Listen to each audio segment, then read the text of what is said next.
ప్రభు అయిన యేసుక్రీస్తు నామములో మీకు అందరికి కూడా శుభములు, వందనాలు తెలియజేస్తున్నాను. ఈరోజు ఈ ప్రార్థనా పోరాటానికి మిమ్మల్ని అందరినీ ప్రేమతో ఆహ్వానిస్తున్నాను. ఈ ఉదయకాలం ఎంతో సంతోషంగా దేవుని యొక్క వాక్యం వినడానికి, దేవుని స్తుతించడానికి, దేవుని ఆరాధించడానికి మీరందరూ కూడా ఆసక్తితో ఈ యొక్క ప్రార్థనలో ఏకీభవిస్తున్నందుకై మీకు అందరికి కూడా వందనాలు తెలియజేస్తున్నాను. ఈ సమయంలో మనం అందరం కూడా కలిసి ప్రార్థన చేసుకుందాం. సర్వశక్తిమంతుడా, గొప్ప దేవ, ఆశ్చర్యకరుడా, ఆలోచనకర్త, నీకు అసాధ్యమైనది ఏదీ లేదు నాయన. నీవు సర్వశక్తిమంతుడువు, గొప్ప దేవుడువు. నీ కనికరం కొరకు, నీ దయ కొరకు, నీ వాత్సల్యత కొరకు నీకు వందనాలు చెల్లిస్తున్నాం. అనేక మంది ఈరోజు దీవించబడడానికి సహాయం చేయండి. ఆరాధన ద్వారా, వాక్య పరిచర్య ద్వారా, విజ్ఞాపన ప్రార్థన ద్వారా నీ బిడ్డలందరూ కూడా దీవించబడడానికి కృపానుగ్రహించమని కృపామేడం క్రీస్తు యేసు పరిశుద్ధ నామములో ప్రార్థన చేసి అడుగుచున్నాం మా పరలోకపు తండ్రి. ఆమేన్.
మూలుగాను విభజించి ఆయన వాక్యము నన్ను చూచుచుండే.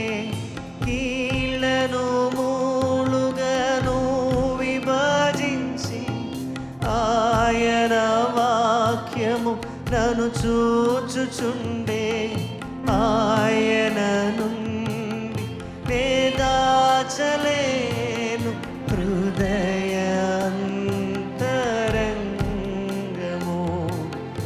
ఆయన నుండి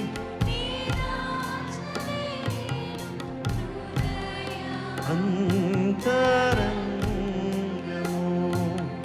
యేసేనా అందరిలో నాది ప్రియుడు.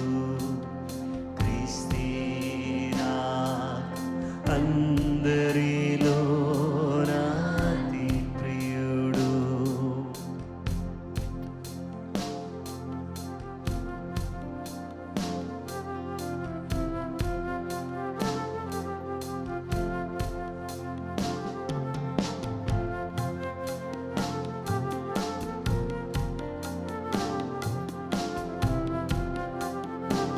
పాపము నీకు మరుగు కాదు, పాపము నీకు మరుగు కాదు, తీర్పుకు నేను పాత్రుడను. పాపము నీకు మరుగు కాదు, తీర్పుకు నేను పాత్రుడను. నీ రక్తమే నన్ను శుద్ధీకరించును. నీ సన్నిధిలో ఉండును. నీ రక్తమే నన్ను శుద్ధీకరించును. నీ సన్నిధిలో ఉండును.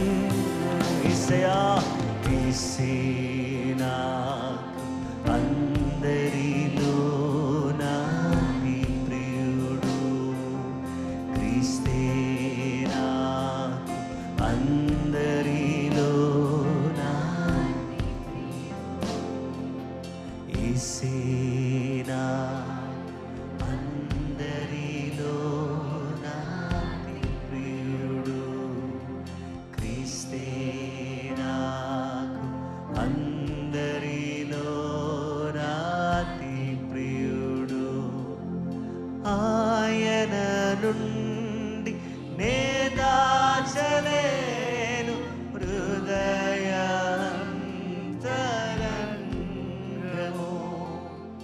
ఆయన నుండి నే దాచలేను హృదయ అంతరంగము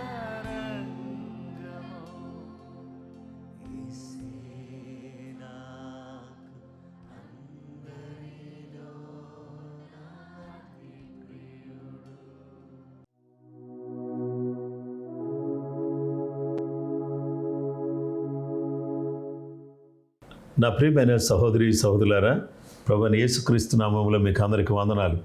దేవుని స్తుతించడానికి, దేవుని గణపరచడానికి, ఆరాధించడానికి ఇంతవరకు కూడా దేవుడు మనకు సహాయం చేశారు. అందును బట్టి ఆయనకే నేను కృతజ్ఞతలు, వందనాలు తెలియజేస్తున్నాను. ఈ సమయంలో మనమందరం కూడా ఒక అద్భుతమైనటువంటి సందేశాన్ని మనం వినబోతున్నాం. ఈ సందేశం ఏమనగా వర్క్ ఆఫ్ ద గాస్పుల్, సువార్త పని లేక సువార్త ఏ విధంగా పనిచేస్తుంది అనే అంశాన్ని గురించి ఈరోజు దేవుని యొక్క వాక్యాన్ని విందాం. మార్కు రాసిన సువార్త 1వ అధ్యాయం 1వ వచనంలో దేవుని కుమారుడని యేసుక్రీస్తు సువార్త ప్రారంభము, the beginning of the gospel of Jesus Christ the son of God. దేవుని బిడ్డలమైనటువంటి మనము ఈ సువార్త ఎక్కడైతే ప్రకటించబడుతుందో, ఈ సువార్త ప్రకటించబడేటటువంటి సమయంలో జరిగే ఒక అద్భుతమైనటువంటి కార్యాల్లో మొదటి విషయం ఏంటంటే రక్షణ. దేవుని బిడ్డలారా, సువార్త ప్రకటించటం ఒక ఎత్తు. ప్రకటించబడిన సువార్తను ఎవరైతే వింటారో, విన్నవారు విశ్వసిస్తారో, విశ్వసించినటువంటి వారు రక్షించబడతారు. అందుకనే యేసుక్రీస్తు ప్రభువారు ఏమన్నారంటే, మార్కు సువార్త 16వ అధ్యాయం 15-16 వచనాల్లో, మరియు మీరు సర్వలోకమునకు వెళ్ళి సర్వసృష్టికి సువార్తను ప్రకటించుడి. నమ్మి బాప్తిస్మం పొందినవాడు రక్షింపబడును, నమ్మని వానికి శిక్ష విధింపబడును. దేవుని బిడ్డలారా, మీరు సర్వలోకానికి వెళ్ళి సర్వసృష్టికి సువార్తను ప్రకటించండి. ప్రకటించిన తర్వాత చాయిస్ ఎవరు చెప్పండి? వినవాళ్ళది. నమ్మొచ్చు, నమ్మకపోవచ్చు. నమ్మితే ఏం జరుగుతుంది? రక్షణ. నమ్మకపోతే ఏం జరుగుతుంది? శిక్ష. కాబట్టి నమ్మిన వారికి రక్షణ, నమ్మని వారికి శిక్ష. వాళ్ళు ఎవరైనా సరే నమ్మకపోతే శిక్షకు పాత్రులుగా ఉంటారని చెప్పి దేవుని వాక్యం సెలవిస్తుంది.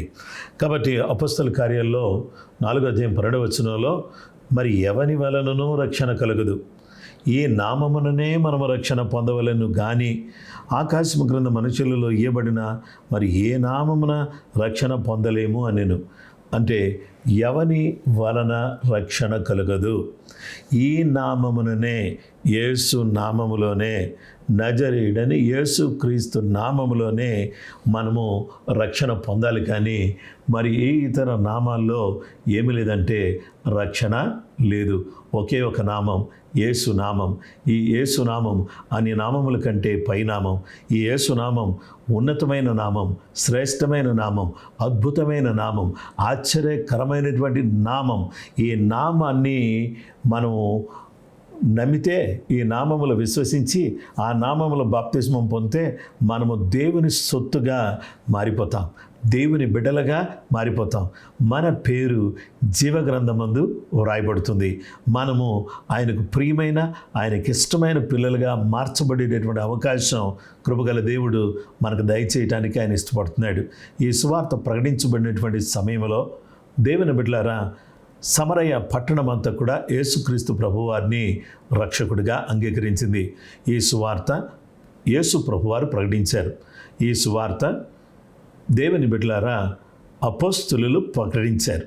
ఈ సువార్త అనేక మంది భక్తులు ప్రకటిస్తూ వచ్చారు.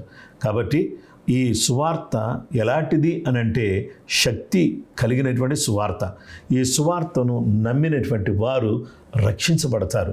కాబట్టి రక్షణ అనేది చాలా ప్రాముఖ్యమైనది కదా. ఈ రక్షణ ఎవరు పొందుకుంటారు? దేవుని బిడ్డలమైనటువంటి మనము ఎవరైతే సువార్త వింటారో వారు రక్షించబడతారు. అపోస్తలుల కార్యం 2:38 ఏమంటాడంటే, మీరు మారుమనసు పొంది పాపక్షమాపణ నిమిత్తం ప్రతి వాడును యేసుక్రీస్తు నామములో బాప్తిస్మం పొందండి అని దేవుని వాక్యం చెప్తుంది. అలాగే ఎవరైతే బాప్తిస్మం పొందారో మీరు అపొస్తలుల బోధ యందును సహవాసమందును రొట్టె విరుచుట యందును ప్రార్థన చేయుట యందును ఎడతెగక ఉండాలి అని సంఘానికి దేవుడు హెచ్చరిక చేశారు. కాబట్టి దేవుని బిడ్డలారా, సువార్త చేసే పని ఏంటి? రక్షణ అనుగ్రహిస్తుంది. ఎవరికి రక్షణ? మనకి పాపము నుంచి రక్షణ అనుగ్రహించేది. అలాగే మనల్ని మరి శాపము నుంచి రక్షించేది, ఉగ్రత నుంచి తప్పించేది. అలాగే దేవుని రాజ్యములో ఉన్నటువంటి జీవగ్రంథంలో మన పేరు రాయబడడానికి ఉపయోగపడేది. ఆ తర్వాత రాయబడినటువంటి పేరు తులుపు పెట్టబడకుండా దేవుని సహవాసములో మనం ముందుకు సాగుతూ ఉంటే సువార్త ఎలాంటి పని చేస్తుందంటే రక్షించే పని చేస్తుంది. మరణానికి వెళ్ళేవాడిని జీవములోనికి దాటించేదిగా సువార్త ఉంది. కాబట్టి ఈ సువార్త చేసే పనిని అర్థం చేసుకుని ప్రతి బిడ్డ జీవితంలో కూడా ఈ రక్షణ అనేటటువంటిది కలిగినటువంటి వ్యక్తులుగా మనం ఉండాలి. అంత మాత్రమే కాదు, దేవుని గూర్చినటువంటి సత్యమును గూర్చినటువంటి అనుభవ జ్ఞానం కలిగినటువంటి వారిగా మనం ఎదుగుతూ ఉండాలి. ప్రతి నిత్యం కూడా సువార్త మాకు అందడానికి సహాయం చేసే ప్రభు అని మనం దేవునికి ఎంతగానో కృతజ్ఞతాస్తుతులు చెల్లించాలి. ఒకానొక సమయంలో ఫస్ట్ టైం నేను యెరూషలేం వెళ్ళినప్పుడు కానా అనే ఊరిలో ఒక వివాహం జరిగింది. ఆ వివాహము జరిగినటువంటి ఆ స్థలములోనే మేము ప్రభురాత్రి భోజనాన్ని తీసుకుంటున్నాం. ఎప్పుడైతే రొట్టెను ద్రాక్షారసాన్ని చేతపట్టుకుని దాన్ని తీసుకుంటున్నామో అప్పుడు ఏమనిపించిందో తెలుసా? యేసయ్యా, ఇక్కడ మీరు మీ పరిచర్య ప్రారంభించారు కదా, ఈ ప్రారంభించిన పరిచర్య అల్పుడైనటువంటి నా దగ్గరకు, ఎక్కడో మారుమూలను ఉన్నటువంటి నా దగ్గరకు ఈ సువార్త వచ్చేటట్టు చేశారు. నా బ్రతుకును మార్చారు. ఇక్కడ మీరు ప్రారంభించిన పరిచర్య ఫలం నేను పొందడానికి సహాయం చేశారు. నా బ్రతుకు మారడమే కాదు, మీరు ఎక్కడైతే పరిచర్య ప్రారంభించారో అక్కడికి నేను రావడానికి కృప చూపించారు ప్రభు అని కళ్ళంటి నీళ్లతో కన్నీటితో దేవుని సన్నిధిలో ప్రార్థన చేసుకునే గొప్ప భాగ్యం దేవుడిచ్చాడు. అవును, నిజం. దేవుని బిడ్డలారా, ఈరోజు యేసయ్య సువార్త మన దగ్గర రావటం ద్వారా ఏం జరిగింది అని అంటే ఒక అద్భుతమైనటువంటి కార్యం మన జీవితంలో జరుగుతూ వచ్చింది. కనుక ఈ సువార్త సర్వలోకములో ప్రకటించబడిన మీదట అంతం వస్తుంది. కాబట్టి అంతం రావాలి అని అంటే సువార్త ప్రకటించబడాలి. అయితే ఈ సువార్త ప్రకటించబడడం అనేది, ప్రకటించటం అనేది మన బాధ్యత. వింటారా వినకపోవడం అనేది వాళ్ళ తీర్మానం. విని నమ్మి రక్షించబడితే వారు నిత్య జీవానికి వారసులవుతారు. మరణములోంచి జీవములోనికి దాటేవారిగా మారిపోతారు.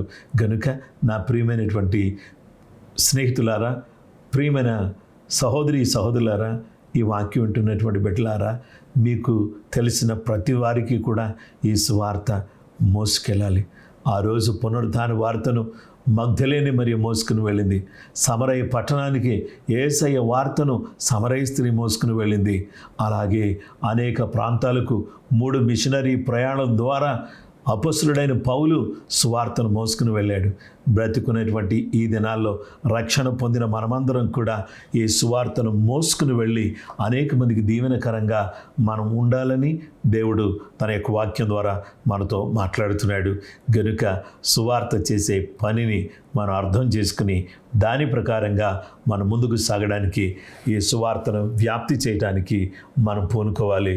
పౌలు గారు అంటారు, ఏమంటున్నాడంటే, అయ్యో సువార్త ప్రకటించని ఎడల నాకు శ్రమ, కాబట్టి నేను సువార్త ప్రకటించకపోతే నాకు శ్రమ కలుగుతుంది అని చెప్పాడు. కనుక నా ప్రియమైనటువంటి వారలారా, సువార్త అనేక మందికి ప్రకటించేవారిగా, అనేక మందికి మోసుకుని వెళ్ళేవారిగా, చేరవేసేవారిగా, అందించేవారిగా ప్రభు మనందరినీ కూడా ఉంచాలని మనసారా నేను కోరుతున్నాను. సువార్త చేసే పనే రక్షణ. ఆ రక్షణ కార్యం నా జీవితంలో జరిగింది. మీ జీవితంలో ఒకవేళ జరిగితే సంతోషం, లేకపోతే సువార్తను అంగీకరించండి, యేసును నమ్మండి, రక్షణ పొందండి. ఇదే సువార్తను అనేక మందికి మీరు అందించండి. అలా అందించడం ద్వారా దేవుడు నిన్ను చూసి నన్ను చూసి భలే సంతోషపడతాడు. ఆయన సంతోషపడ్డాడు అంటే ఆయన వెంటనే మన మీదికి తన ఆశీర్వాదాలు దీవెనలు కుమరిస్తాడు. ఆయన సంతోషపరచాలి అని మీరు కోరితే ఒకే ఒక మార్గం ఉంది. అదేంటంటే ఆయన గురించి వేరే వాళ్ళకి పంచుకుంటేనే ఆయన ఎంతో సంతోషపడతాడు. అంత మాత్రమే కాదు, మనల్ని నూరంతలుగా దీవిస్తాడు. అలాంటి దీవెన ఆశీర్వాదాలు మనం పొందడానికి కృపగల దేవుడు, దయగల దేవుడు మనకు సహాయం చేయునుగాక. దయచేసి తలలు వంచి కళ్ళు మూసుకుని ప్రార్థన చేద్దాం.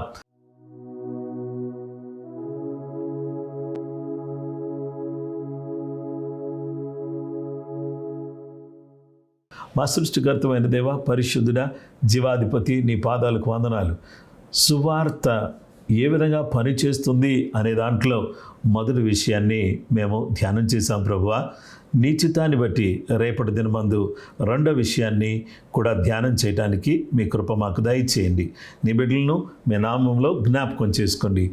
మీ అభిషేకం గ్రంథికి బిడ్డలను తీసుకుని రండి. యేసు ప్రభువా, ఈ అద్భుతమైనటువంటి మాటలను మేము ధ్యానం చేయడానికి ఈ ఉదయకాలాన్ని మీరు మాకు ఇచ్చిన ఈ ప్రార్థన పోరాటాన్ని బట్టి నీకు స్తోత్రం.